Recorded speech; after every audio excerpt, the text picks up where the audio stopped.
असं आहे की मी महाराष्ट्राला अनेक वेळा संबोधित करत असतो आणि कधीही मी इतिहासाचा विपर्यास्त करत नाही. इतिहासाचं विकृतीकरण करणं हे माझं काम नाही. पण काल जे मी बोललो ते उघात बोलून गेलो. राम, प्रभू श्रीराम, ज्याला आम्ही महाराष्ट्रामध्ये रामकृष्ण हरी म्हणतो, जो आमचा पांडुरंग आहे तोच राम आहे, त्या श्रीरामाबद्दल बोलत असताना मी म्हटलं की ते मांसाहारी होते. हा वाद मला वाढवायचा नाही आहे. पण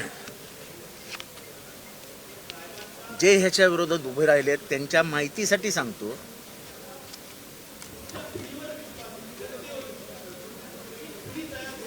वाल्मिकी रामायणामध्ये 6 कंद आहेत.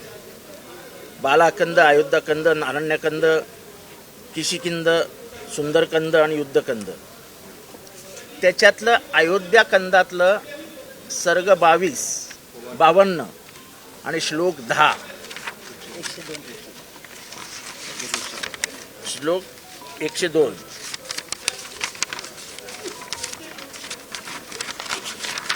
हा आहे. आता मी हा वाचून दाखवत नाही कारण का मला वाद अजून वाढवायचा नाही आहे. नंतर सर्वात इम्पॉर्टंट डॉक्युमेंट हे 1891चं डॉक्युमेंट आहे. हे कोणी आत्ता नवीन काढलेलं डॉक्युमेंट नाही. हे वेस्ट बेंगॉलमध्ये प्रिंट केलेलं डॉक्युमेंट आहे. Authentic version of Ramayana translated by Mamata Natha Dutt, published by Girish Chandra Chakravarti, Deva press, Calcutta, 1891.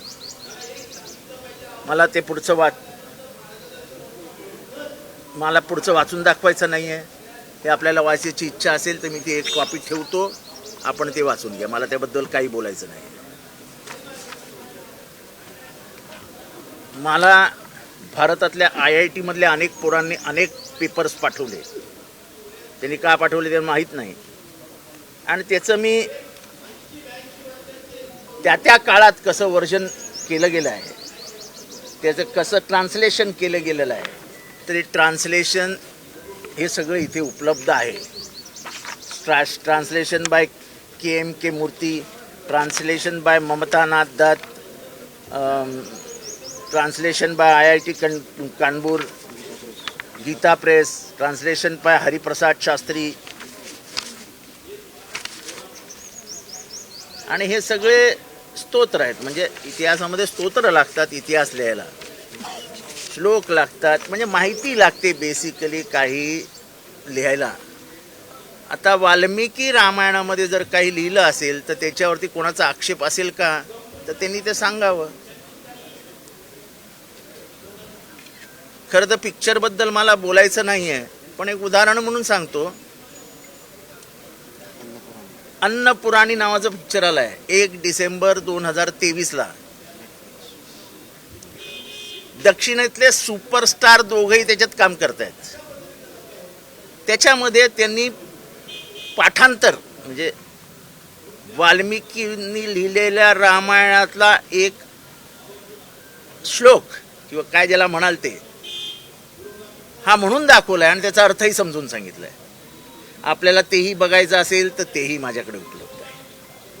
मी कुठलंही भाष्य अभ्यासाशिवाय केलेलं नाही. पण त्याही वरती मी जाऊन सांगतो की आजकाल अभ्यासाला महत्व नाही तर भावनांना महत्व आहे. आणि त्याच्यावरती मी एवढंच बोलीन की जर माझ्या कालच्या वक्तव्यामुळे कोणाच्या भावना दुखवल्या गेल्या असतील तर मी त्याबद्दल खेद व्यक्त करतो.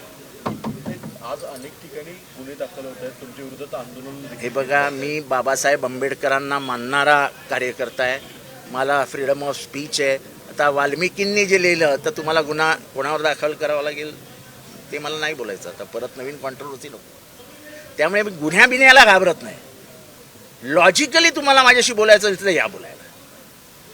बाकी तुम्हाला लॉजिकच मान्य नाही हे दिसतंय, त्यामुळे मी खेद व्यक्त केला. अजून काय करायचं. नाशिकचे साधू संतांनी तुम्हाला म्हटलंय की तुम्ही आमच्याकडे या आणि ते धार्मिक त्याचा संदर्भ देऊन सिद्ध करून कोण साधू संत आहेत ते? आखाड्याची कोण कोण कोण मला एक नाव सांगा. सुधीरदास सुधीरदास सुधीरदास आहेत ना, त्यांनीच कोल्हापूरच्या महाराणींना वैदिक का पौराणिक ह्या वादात अडकवलं होतं. जो शाहू महाराजांबरोबर वाद झाला होता ना, वेदोक्त पुराणोक्त, तर कुठली पूजा करायची, तर त्यांनी महाराणींना सांगितलेली तुमची वेदोक्त पूजा होऊ शकत नाही, तुमची पुराणोक्तच होईल. तेच ते सुधीरदास. अजून त्यांच्या खूप कहाण्या सांगण्यासारख्या आहेत, पण मी त्या संत माणसाचा आदर करतो, रामकृष्ण हरी, म्हणून त्या माऊलीचा आदर करत मी काही बोलत नाही. पण ज्याच्या डोक्यात आजही पुराणोक्त आणि वेदोक्त बसलेला आहे, आजही वर्णव्यवस्था बसलेली आहे, त्यांच्याबद्दल मी काय बोलणार. आणि अलीकडचं प्रकरण आहे. त्यामुळे आनंदवे ब्राह्मण महासंघाचे त्यांनी या सगळ्या प्रकरणात असं म्हटलं आहे की तुम्ही खेद व्यक्त करता की दिलगिरी व्यक्त करता याबद्दल असं आहे की खेद म्हणजे खेदचा अर्थ तुम्ही लावा ना. शाब्दिक प्रयोग काय आहेत ते आनंददेवांनी शोधावे. आता ते जे काय म्हणतात ते मी म्हणावं असं कधी शक्यच नाही. खेद व्यक्त केला म्हणजे मला दुःख झालंय.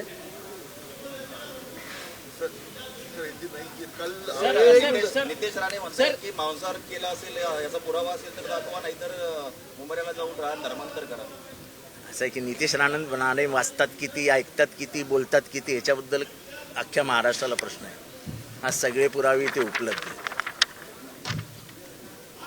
या सगळ्या प्रकरणात तुमच्या विरोधात या सगळ्या प्रकरणात तुमच्या विरोधात फक्त म्हणजे मागणी होत नाही की तुमच्या विरोधात घोषणाबाजी फक्त होत नाही, तुमच्यावरती कारवाई करण्याची मुख्यमंत्र्यांकडे मागणी होती.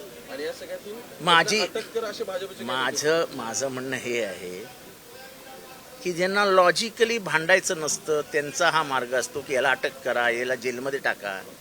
माझी काय ना नाही आहे. अरे आमचा राम 14 वर्ष वनवासात गेला होता सत्यासाठी.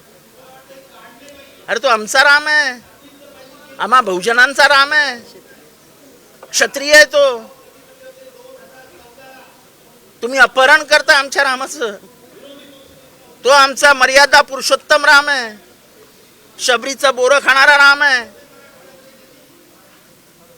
जातीपाती न म्हणणारा राम आहे. रामराज्य त्याचं कसं असावं तर सगळं जनता सुखी असावी असा राम आहे. आणि तो राम आमच्या हृदयात आहे, आमच्या फक्त तोंडात नाही आहे. आणि राम राम राम जे करतायत त्यांना मला एक सांगावंसं वाटतं की तुमचा राम तुम्हाला बाजारात निवडणुकींसाठी आणायचा आहे. आमचा राम जन्मापासून आमच्या हृदयात आहे आणि तो हृदयातच राहील. रामासंदर्भात तुम्हाला प्रश्न विचारायचा आहे की 22 तारखेला जे राम मंदिराचं उद्घाटन आहे त्याकरता तुम्ही जाणार का मग आता ठाम आहात का? हे बघा, कोणाच्या बोलावण्यावरनं मंदिरात जाणारा मी माणूस नाही. आणि बोलवणारे कोण, रामाचं दर्शनाला बोलवणारा कोण, मला जेव्हा दर्शन घ्यायचं तेव्हा मी घेईन. अरे माझे राम आहेत. बालपणी इथला गोरा राम आणि काळा राम हे पंचवटीत, तुम्ही नाशिकला गेले की पंचवटीत तुम्ही जा, गोदावरीच्या किनाऱ्यावरती गोरा राम आणि काळा राम आहे. त्या दोन्ही मंदिरात दरवर्षी जाणारा मी माणूस आहे. एका गुहेतनं जागावं लागतं एका रामाचं दर्शन घेण्यासाठी. मी जिथे राम गेले होते, राम जिथनं गेले, श्रीराम प्रभू श्रीराम, त्या गावचा माणूस आहे मी. तेव्हा मला रामाबद्दल कोणी सांगण्याचा प्रयत्न करू नये. सगळ्या विषयामध्ये एक महत्वाची बाब अशी आहे की तुम्ही या सगळ्या विषयामध्ये बोलताय, अगदी संदर्भ घेऊन तुम्ही सगळा विषय मांडलेला आहे. असं असताना तुमच्या पक्षातले इतर जे नेते आहेत ते मात्र कुठेही बोलताना पाहायला नाही. पण मी एक तुम्हाला सांगतो, ट्विट केलंय आणि त्यांना म्हटलंय की असं बोलायची गरजच नव्हती.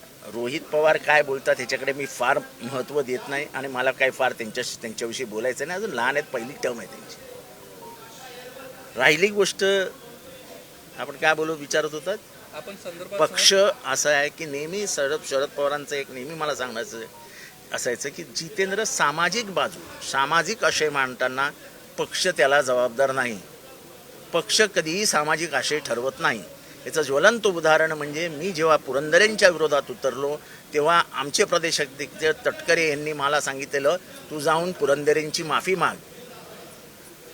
मी जरा घाबरलो होतो म्हणून मी पवारसाहेबांना फोन केला. पवारसाहेबांनी सांगितलं की तुझा इतिहासाचा अभ्यास आहे, तुला जे योग्य वाटतं ते तू बोल, त्याच्यामध्ये पक्षाचं काही घेणं नाही, कारण का पक्ष हा कोणाची सामाजिक भूमिका ठरवत नाही. सर, पण पण अशी एक चर्चा खूप झालेली आहे की तुम्ही पक्षामध्ये एकटे पडलात या विधानामुळे. अहो, पक्षामध्ये मी एकटा पडलो असतो तर एवढी लोक माझ्या मागे उभे राहिले असते का? पण कोणते नेते मंडळी आपल्या अहो, नेता काय करतात? मी स्वतः आहे ना जिवंत. सर पण मी अख्खं तुम्हाला बघतेस ना कित्येक वर्ष मी कुठलाही प्रश्न एकटा लढतो. मी पुरंदरेचं प्रकरण लावून धरलं, 3 महिने राहून धरलं. शनिवार वाड्यावर होणारा सोहळा शेवटी सरकारला एका बंद खोलीत त्या राज्यपाल भवनावर घ्यावा लागला, तेव्हा पण मी एकटाच होतो. लढाई करताना माझ्या बरोबर किती आहेत हे करून जर लढाईला उतरला तर आयुष्यात लढाई लढू शकत नाही. सर पण रोहित पवारांनी थेट तुमच्यावरती ठीक आहे ना. हल्ला ते म्हणतात अशा राजकीय व्यापाऱ्यांना जनता चोख उत्तर दिल्याशिवाय राहणार नाही म्हणून. असं ठीक आहे ना. तर अबुधाबीमध्ये जाऊन बोलणं खूप सोपं आहे. मुद्दा असा असा मुद्दा उपस्थित होतो की तुम्ही पक्षाच्या 2 दिवसाचं म्हणजे एक शिबिर आहे आणि त्याच्या मंचावर तुम्ही वक्तव्य करता, यामुळे ही पक्षाची भूमिका होती का? असं आहे की वक्ता आता कित्येक वक्त काय काय बोलून गेले, ती पक्षाची भूमिका नसते. शिबिर हे तुम्हाला जे पटतं ते त्यांच्या ज्ञानात भर घालून घ्या, जे नाही पटत ते सोडून द्या. शिबिर त्याच्यासाठी असतं.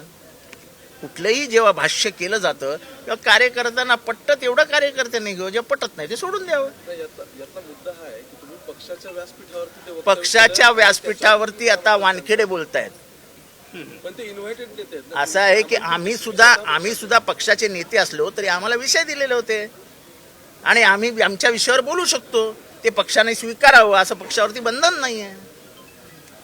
सर हिंदी में बताइए, आपने सर जो भूमिका करनी थी आज उसके ऊपर कायम हो आप?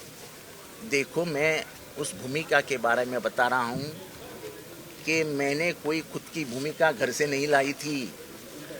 ये वाल्मीकि रामायण में जो लिखा है,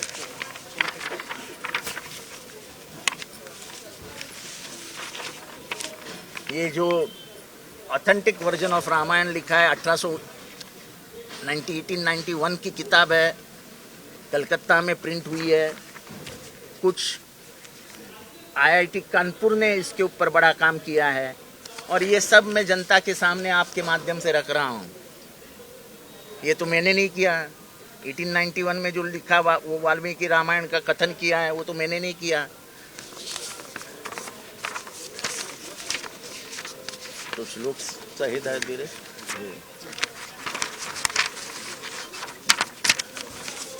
वाल्मीकि रामायण में 6 स्कंद है, कांड है. बालाकांड, अयोध्या कांड, अरण्य कांड, किष्किंधा कांड, सुंदर कांड और युद्ध कांड. इसमें का जो अयोध्या कांड है उसका 52वां सर्ग जो है उसका 102 नंबर का श्लोक क्या कहता है वाल्मीकि रामायण का, वह पढ़ लीजिए. सभी रामायण पढ़ लीजिए, आपको पता चलेगा. पर फिर भी लोक भावनाओं की आदर करके, लोक भावनाओं का आदर करते हुए इस विषय पे शायद किसी का दिल दुखा होगा. बहुत जन का दिल दुखा है. लड़कियां उठाने ले जाने वाले भी आज मेरे ऊपर कूद पड़े हैं, उनका भी नाम राम ही है. मैं खेद व्यक्त करता हूँ. आप कायम है इस ध्यान के ऊपर? मैं खेद व्यक्त करता हूँ, इसका मतलब क्या होता है? मैं खेद व्यक्त करता हूँ और आपको भी पढ़ने के लिए देता हूँ. शाम को पढ़ के बताइए मुझे इसमें क्या है. और ये मैंने लिखा है क्या? राम मंदिर का लोकार्पण हो रहा है, सारे देश में रामलला की लहर है, ऐसा बीजेपी का कहना है. इस वक्त ये बयान करना गलत नहीं था? ऐसा है कि भावनाओं के आशय पे मैं बात करूं तो अलग बात है, अगर विषय के अभ्यास के ऊपर मैं बात करूं तो अलग बात है. लेकिन आज के बाद 22 तारीख तक लॉजिक पे बात होनी ही नहीं है, भावनाओं पे ही बात होनी है. इसलिए तो मैं खेद व्यक्त करता हूं. मैं किसी के ही भावनाओं को ठेच नहीं पहुंचाना चाहता हूं. आपके खिलाफ महाराष्ट्र के अरे मेरे खिलाफ अमेरिका में कर, को हिरासत में लेने की अरे मेरे खिलाफ अमेरिका में केस दर्ज करो. मैं केसेस से डरने वाला आदमी नहीं हूँ. मैं बोलता हूँ, एक जबान का आदमी हूँ. और मैं बोलता हूँ वो अभ्यास करके, मैं बोलता हूँ अभ्यास करके बोलता हूँ, बेमतलब बात नहीं करता हूँ, ये मेरी आदत नहीं है। मैं जो भी बात रखता हूँ रेफरेंसेस के साथ रखता हूँ। अगर मैं वाल्मीकि रामायण का रेफरेंस रखता हूँ तो इसका मतलब आप समझिए कि मैं अभ्यास करके आया था। पर फिर भी लोक भावनाओं का आदर करना सार्वजनिक जीवन में बहुत महत्वपूर्ण होता है। लोगों को दुखाना नहीं, ये हमको शरद पवार साहब ने सिखाया है।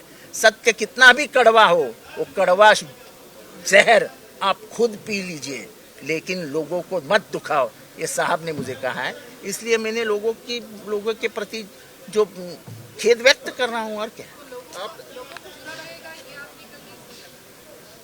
देखो भाषण जब एक आदमी वक्ता होता है तो वो भाषण सोच विचार से नहीं करता है। वक्ता वही होता है जो आता है बोल के निकल जाता है। कभी कभी गलतियां होती है तो क्या फांसी पे, मैंने बोला ना खेद व्यक्त करता हूं, मैंने बोला खेद व्यक्त करता हूं, मैं बोला ना खेद व्यक्त करता हूं, मैं बोला खेद व्यक्त करता हूं।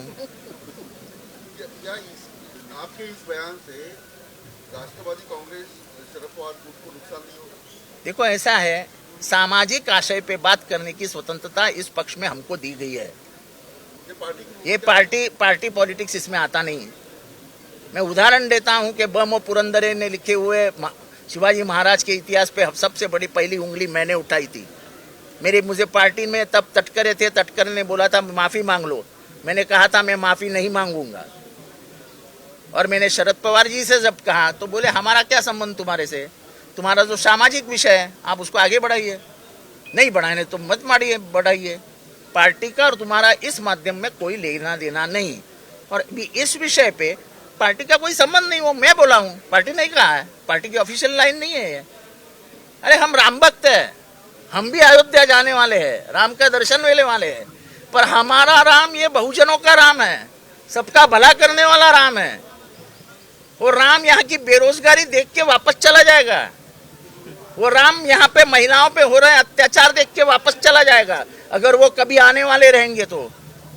ये वो राम मेरी शबरी कहाँ है ढूंढते बैठेगा और उसको पता चलेगा कि द्रौपदी मुर्मू लॉक के करके बिठाया गया है उसे राष्ट्रपति भवन में। तो ऐसी कई बातें हैं, लेकिन मैं जिस विषय के लिए आपके पास आया हूँ वो विषय में और भी स्पष्ट करना चाहता हूँ कि मैंने जो कल एक वाक्य कहा, मेरा मानना है कि मेरा भाषण बहुत सुंदर हुआ, पर एक वाक्य ने उस भाषण का पूरा, तो उस वाक्य के प्रति जो भावनाएं लोगों की दिल में है, जो उनके दिल में दुख है, उसके प्रति मैं खेद व्यक्त करता हूं। देश विदेशातील प्रत्येक घडामोडींचे लाईव्ह अपडेट मिळवण्यासाठी आता साम टीव्हीच्या सर्व सोशल मीडिया प्लॅटफॉर्मला लाईक, फॉलो आणि सबस्क्राईब करा। तसंच सर्व नोटिफिकेशनसाठी बेल आयकॉन प्रेस करायला विसरू नका।